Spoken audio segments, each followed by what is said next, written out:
Hello guys, এই দেখতেছেন আমরা রংপুর থেকে ঢাকার উদ্দেশ্যে রওনা দিছি। এটা সিরাজগঞ্জ পার হয়ে আমাদের বাস এখানে স্টপেজ দিছে।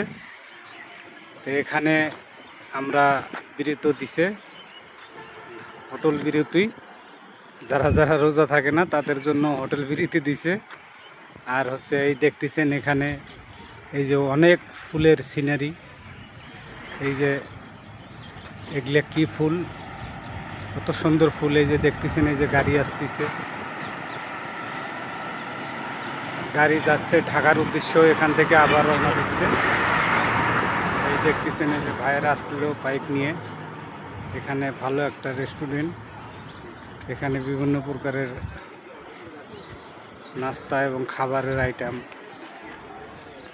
পাওয়া যায়, সব ধরনের জিনিসই আছে এখানে। এই যে দেখতেছেন ভিতরে দারুণ একটা দৃশ্য, অনেক সুন্দর সিনারি।